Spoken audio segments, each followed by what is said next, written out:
Did Okay. not happen. Yeah, I am not a one-man band. You're not all. Okay, so yeah, I mean, I think we need though to talk about like the growing overt racism Yeah. in like both British and American politics, and it is blatantly overt now.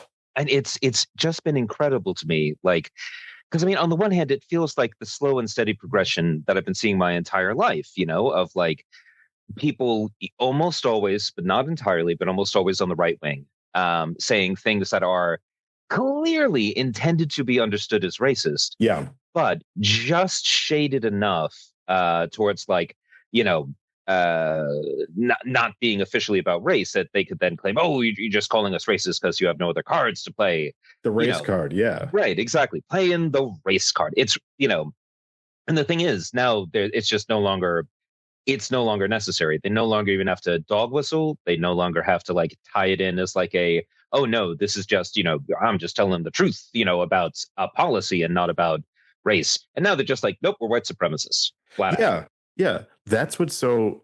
I mean, it's concerning, but it's also, I think, it's a sign of like I don't think they were this overtly racist until um uh, it feels like a few weeks ago, but maybe it was like earlier, like this summer. And I think it's with the emergence of stronger left wing progressive candidates, and also with the lack of any kind of like plan on their side other than, hey, don't you hate Johnny Foreigner? Johnny Right. Foreigner's taking your stuff. Like when you would like Sarah Pochin or Puchin, whatever her name is, right? Yeah. Like to say that like I don't see white people in ads anymore is also like just like on the face of it wrong. Yeah. And it's like entire, like, obviously wrong. Like you can watch as many ads as you want and you will see white people. You will also see people who are not white. And it says something that the only thing that she remembers about that is not white people, like people who are not white. Exactly. It's like, I remember when I started seeing mixed families on ads, and I'm like, Right. ooh, this is going to cause trouble. And that was like 5 years. That was like 5-6 years ago. I remember there was like, I think it was Cheerios. Remember, It was a Cheerios ad. It was a Cheerios ad in America, and the right wing went insane, absolutely apeshit, claiming that this was them trying to force diversity down our throats, which is so fucking weird that the existence of interracial couples is seen as forcing diversity down their throats. Yeah. Like they've been seen on television, and it's so obvious. I'm like, okay, so obviously the plan here is to get rid of like interracial marriage. Like it's obviously it's racism and it's fascism, and yet they're steering directly into the turn. And it's not like Sarah Pochin was the first one who quote drove her mad when seeing a high proportion of minorities featured in television adverts and instead of quote unquote white families. And she's been saying a lot of like racist stuff. It was dog whistle. It wasn't like. It was like the veneer of dog whistle was all over all of it. This one's just very clear, like, oh yeah, I'm sick of seeing all the colored people. Yeah, and that's the thing. Like, we probably should have seen this coming, honestly, when Pete Hegseth took over the American Department of Defense. It is not the Department of War. I will never call it that. I will die on this hill. But so he took over the Department of Defense and immediately fired all of the black generals, and all of the female generals. And replaced them all with white men.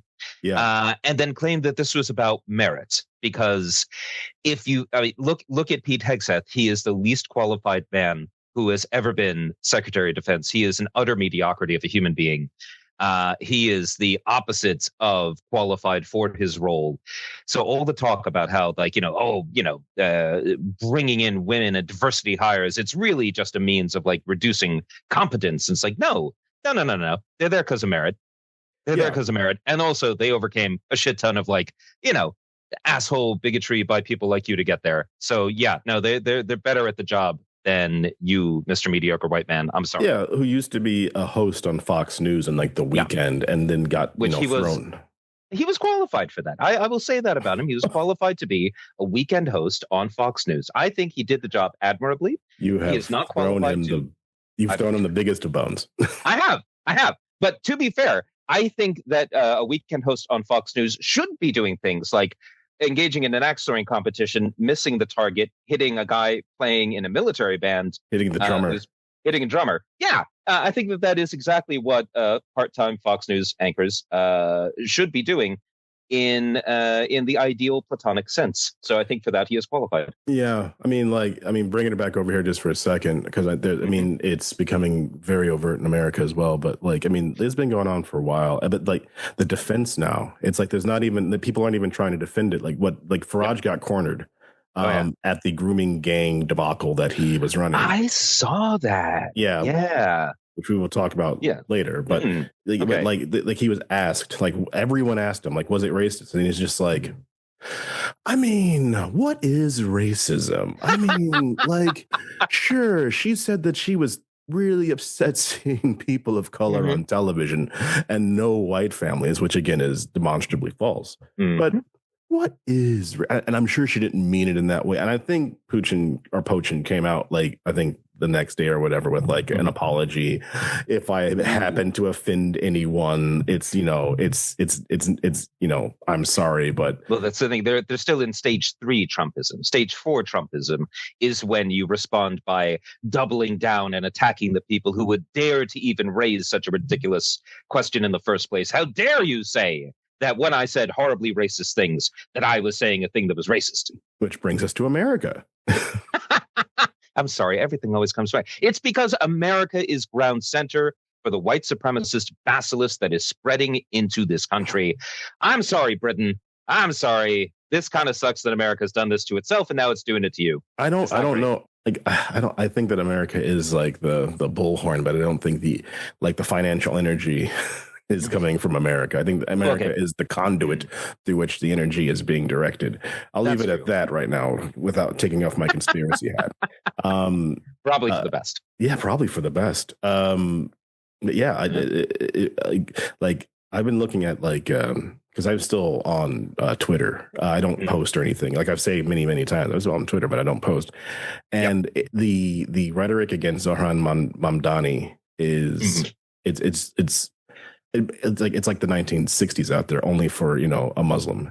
The people are like, this man is, and like people say the same stuff about Sadiq Khan, but they're like, this man was sent here as a psyop by the Islamic State to and that's like Representative Mike Lee.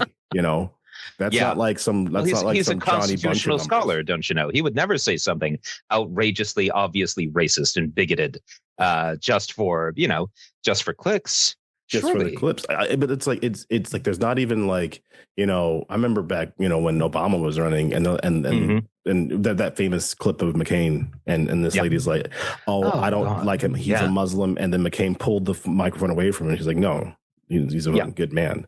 Right. And we disagree about things, but he's an American. He's an American. Like the quote was, he's a good man. And even then it's like because the implication wasn't that he's a Muslim. The implication was that he's unsafe, untrustworthy. And that's what they're doing to Mamdani. Oh, yeah. Yeah. Like, no, absolutely. Have you seen any of this? Dude, have you seen Cuomo? Oh, did you see the AI bullshit that he made? Oh, God, what did he do now? Oh, I mean, okay, so it had a bunch of black people in keffiyehs shoplifting in a store. Oh, I did hear about this, actually. Yeah. I did not watch it because I do not watch AI, for I have only one brain, you see. And can't get a new one if I let the AI rot it for me. Yeah, well, that's the problem as well. But unlike like the stuff, and his campaign put it out for about 20 seconds and apparently pulled the ad off of social media very quickly. But it doesn't matter because it was on there long enough to try to get the the fascists and the racists on board, because that's all he has now, because there is no people aren't arguing against his policies. They're just calling him a commie and saying that he is a jihadist commie, a communist jihadist who's trying to, kick all the billionaires out of New York. Right. And Maria Bartiromo asking Cuomo, does that mean that Zohran Mamdani is going to make all Muslim women cover up? It is extreme, But it just shows how much they must be shitting themselves. I mean, these are people who are in charge of, large swathes of the America and the UK, and they're coming out with this shit. Yep. And I think you put your finger on it. Like, this is what they have to work with, right? Like they can't run on policies. They can't run on making people's lives better. They can't run on lowering prices. They can't run on economic competence. They can't run on securing national defense, because after the Tories, 13 years in power, right? Britain was less well respected, less prosperous, less secure. Like in every way, the country suffered basically. So if you're the Tories, what have you got other than Robert Jenrick saying that, like, he just doesn't see white faces anymore when he goes into British cities. It's bad vertical integration, as Jack Donaghy would say. Intergortion? It's this ridiculous thing. He stood outside of Stratford tube station in London and said, I don't feel like this is an integrated neighborhood. I'm like, well, there's a number of reasons why there might be a large group of one kind of person living in a neighborhood. Mostly it's because this is where they can afford to live. So I mean, that's one thing. Does he want state action to determine where everybody lives, so there's a perfect racial balance that is achieved through government bureaucracy? I feel like that's not generally what the Tories have stood for. Yeah, but I mean, it's not. It's from my experience, it's not what they stand for. But like they've crazily changed over the past 5, 6 years, 10 years really, ever since Brexit, and they've just been slowly moving closer and closer and closer and closer to where reform is now. But they can't out-reform, which is why the Conservative Party, might come in underneath the S&P in some of these polling. Could not happen to a nicer group of people. Yeah, so it wouldn't happen to a nicer group of people. Well, who knows? The election is far away.